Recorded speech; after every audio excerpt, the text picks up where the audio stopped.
था, कभी इसका टच कभी उसका टच। एंड इवन जब छोटे बच्चे होते हैं उनको पता भी नहीं होता अगर कोई आपको टच भी कर रहा है तो वो कैसा टच हो रहा है। और मैं उस इंसिडेंट से बची हूँ और मैंने उस टाइम पूरा अपने घर तक गेट तक मैंने इतना रोया है क्योंकि मैं बहुत डर गई थी। मेरे साथ पहली बार ऐसा कुछ हुआ था।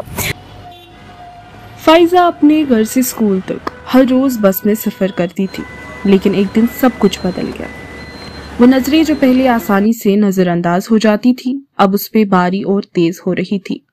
वो सरगोशियां जो पहले सिर्फ आवाज होती थी अब हर सफर की कहानी बन चुकी थी। इसलिए फाइजा ने उस दिन फैसला किया कि वो कभी भी पब्लिक ट्रांसपोर्ट में सफर नहीं करेगी। मगर ये कहानी सिर्फ फाइजा की नहीं है, ये हर उस औरत की कहानी है जो पब्लिक ट्रांसपोर्ट में हैरेसमेंट का शिकार होती है, जो एक ऐसे खौफ में तब्दील होता है जो उनकी आजादी, एतमाद और महफूज सफर का हक छीन लेता है।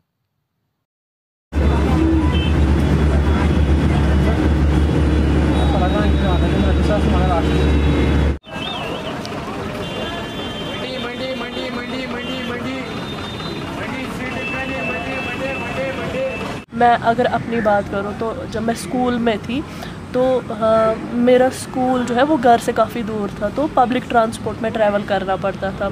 तो यूजुअली उस टाइम पे बसेस का ज़्यादा ऐसे होता था, तो बसेस में इतनी कंजेशन होती थी एंड उस बसेस में इतना फेस करना पड़ता था, कभी इसका टच कभी उसका टच। एंड इवन जब छोटे बच्चे होते हैं उनको पता भी नहीं होता अगर कोई आपको टच भी कर रहा है तो वो कैसा टच हो रहा है। तो आगे आने वाले टाइम में मतलब आई वॉज लाइक कि मैंने घर वालों को सीधा बोला कि दैट मुझे ट्रैवल करना ही नहीं है बसेस में। दे वर लाइक कि क्या, बट फिर अगर आप वो सब घर वालों को भी बोलो ना तो शायद कहीं ना कहीं जैसे पहले ही ऐसी आइडियोलॉजी बन गई है दैट अगर आप कुछ भी बोलोगे कुछ भी करोगे तुम्हारी गलती निकाली जाएगी। भाई तुम मतलब जिस स्कूल में मैं पढ़ती थी वहाँ पर स्कर्ट्स पहनी जाती थी, इसमें भी तुम्हें ये बोला जाता है यार तुम स्कर्ट्स पहन के होती थी, दैट्स वाई तुम ऐसे थी।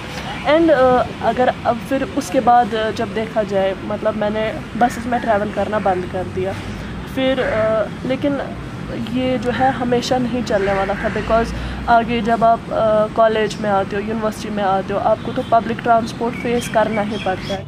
2021 में किए गए एक ऑनलाइन सर्वे के मुताबिक ये साबित हुआ कि इंडिया में 56% औरतें पब्लिक ट्रांसपोर्ट में हैरेसमेंट का सामना करती है, मगर सिर्फ 2% केसेस ही रिपोर्ट होते हैं।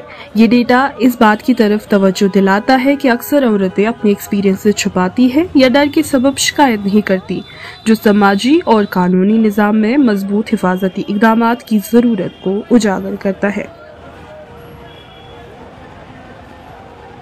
एक बार मैं अपने घर के नज़दीक पहुंची हूँ और कुछ अजीब सा एक आदमी था वहाँ पे और मैं बैठी हूँ सेकंड लास्ट सीट पे बस की, बट वो मेरे मतलब सेकंड लास्ट सीट बैठी हूँ, वो मेरे साइड पे बैठा है, मैं राइट साइड पे बैठी हूँ, लेफ्ट साइड, मैं विंडो साइड से बैठी हूँ।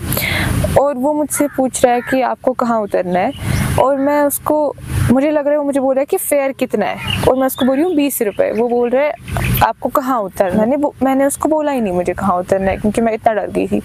फिर मैं अपने घर से कुछ स्पॉट्स पहले उतरी मैं, और वो मेरे पीछे पीछे आने लगा। और ऐसा हुआ कि बस में मतलब अब मैंने बोला कि मुझे उतरना है, मैं उठी, वो मेरे से पहले ही उठा उतरने।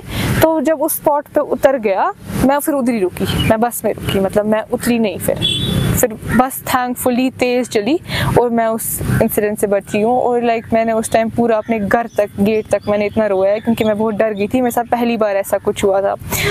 एंड ये कोई एक बार नहीं हुआ है, ये चीज़ ये काफ़ी होती आई है। और सिर्फ ये नहीं, मतलब स्टेयरिंग, ऐसे देखना जैसे मतलब कभी औरत देखी नहीं होगी, बहुत ऐसी चीज़ें होती है जो एक लड़की को अनकंफर्टेबल करती है, स्पेशली उस एज में एक माइनर लड़की को ऐसे नज़रों से देखना, तो दैट इज़ वेरी रॉन्ग।